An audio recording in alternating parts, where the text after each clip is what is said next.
किसान भाइयों, यदि आपकी धान की फसल 30 से लेकर के 35 दिन के बीच हो चुकी है और आपकी धान की फसल में ग्रोथ नहीं हो रही है, कंसों कल्लों का विकास अच्छी तरीके से नहीं हो रहा है, आप खाद की पहली डोज को डाल चुके हैं, फिर भी आपकी धान की फसल में जिस तरीके से ग्रोथ होना चाहिए, जिस तरीके से कंसों कल्लों का फुटाव होना चाहिए, उस तरीके से आपके धान के फसल में वैसा रिजल्ट देखने को नहीं मिल रहा है, तो आप बिल्कुल सही वीडियो को देख रहे हैं।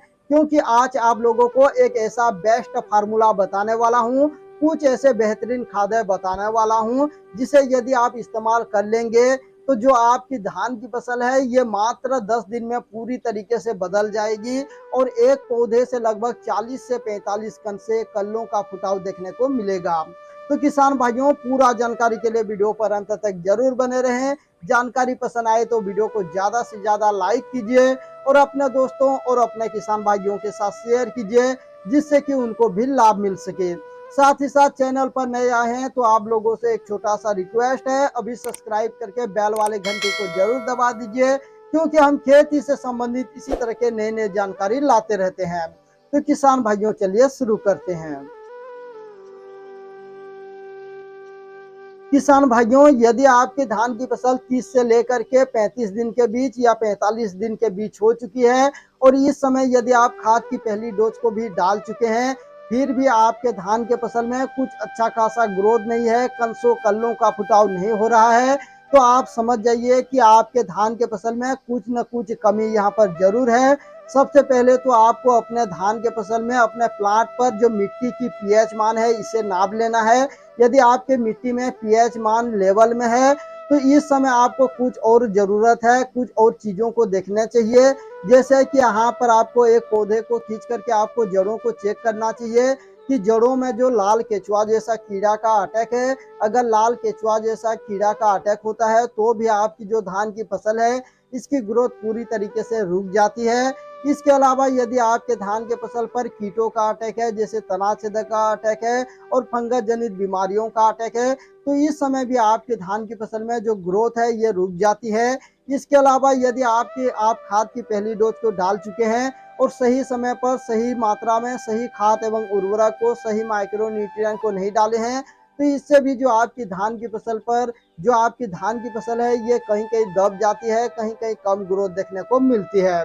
तो किसान भाइयों, ऐसे 4 से 5 कारण होती है जिसकी वजह से जो धान की फसल है इसकी ग्रोथ रुक जाती है। सबसे पहले तो आपको देखना चाहिए कि जो आपकी खेत है इसकी जो पीएच मान है कैसा है। यदि पीएच मान लेवल नहीं है तो इस समय आपको फिटकरी का प्रयोग करना चाहिए।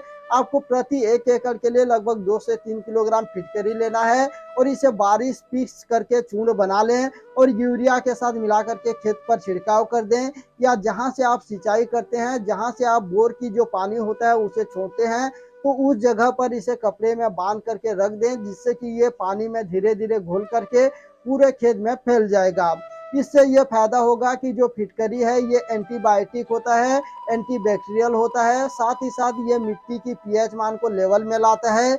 इसके बाद इस समय आपको क्या करना चाहिए, इस समय आपके अपने धान के फसल में खाद की दूसरी डोज को डाल लेनी चाहिए। इस समय आपको यूरिया प्रति एकड़ 35 से 40 किलोग्राम, इसी के साथ आपको किसी भी अच्छे कंपनी की ह्यूमिक एसिड प्रति एकड़ 2 किलोग्राम, इसी के साथ यदि आप लेना चाहते हैं तो एमओपी यानी म्यूरेट ऑफ पोटाश को प्रति एकड़ 30 किलोग्राम ले सकते हैं।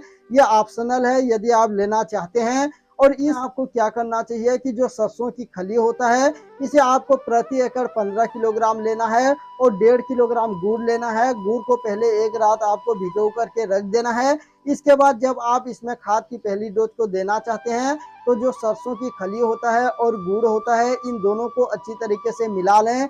इसके बाद आपको यूरिया और ह्यूमिक एसिड को मिला करके आपको खाद की दूसरी डोज के रूप में छिड़काव कर देना है। यदि इसे आप छिड़काव कर देंगे तो आपके धान के फसल में जो रुकी हुई ग्रोथ है ये फिर से चालू हो जाएगी, जड़ों का विकास होगा, कंसों कल्लों का फुटाव होगा। इसके बाद आपको खाद की दूसरी डोज को देने के बाद इसके बाद आपको और एक काम करना है। इस समय आपको एक स्प्रे करना चाहिए और स्प्रे में आपको लेना चाहिए एनपीके 20-20-20 प्रति एकड़ 1 किलोग्राम लेना है। इसी के साथ आपको प्रति 1 एकड़ के लिए 500 ग्राम ह्यूमिक एसिड लेना है और इसी के साथ आपको किसी भी अच्छे कंपनी की एक टॉनिक लेना है, जैसे कि बायोविटा सागरिका आता है और बहुत सारे कंपनियों के अलग अलग टॉनिक आते हैं। किसी भी एक को आप ले सकते हैं। प्रति एकड़ 500 ml लेना है और इन तीनों को यदि आप एक बार मिला करके स्प्रे कर देंगे तो आपके धान की फसल में और भी तेजी से ग्रोथ करने लगेगी। आपकी धान की फसल में क्लोरोफिल की मात्रा बढ़ जाएगी, साथ ही साथ जड़ों, कंसों, कल्लों का विकास होगा और इसकी जो रुकी हुई ग्रोथ है ये मात्र 10 दिन में पूरी तरीके से कवर हो जाएगी और प्रति पौधा लगभग 40 से 45 कण से कल्लों का फुटाव देखने को मिलेगा।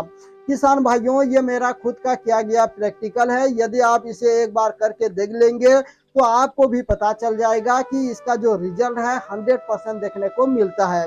लेकिन आपको बस ये शर्त है, यदि आपकी धान की फसल 30 से लेकर के 40 दिन या मात्र 45 दिन के बीच हो, 45 दिन के बाद यदि धान के फसल में आप कोई भी खाद डालेंगे उसका जो रिजल्ट है आपको बिल्कुल भी देखने को नहीं मिलेगा। कंसों, कल्लों का फुटाव नहीं होगा, बस आपकी फसल में क्लोरोफिल की मात्रा जो है ये थोड़ी सी बढ़ी रहेगी।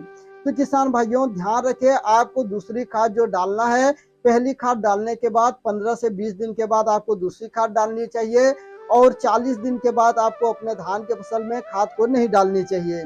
तो मैं उम्मीद करता हूं आज की यह जानकारी आप लोगों को जरूर पसंद आई होगी। जानकारी अच्छी लगी तो वीडियो को ज्यादा से ज्यादा लाइक कीजिए और अपने दोस्तों और अपने किसान भाइयों के साथ शेयर कीजिए।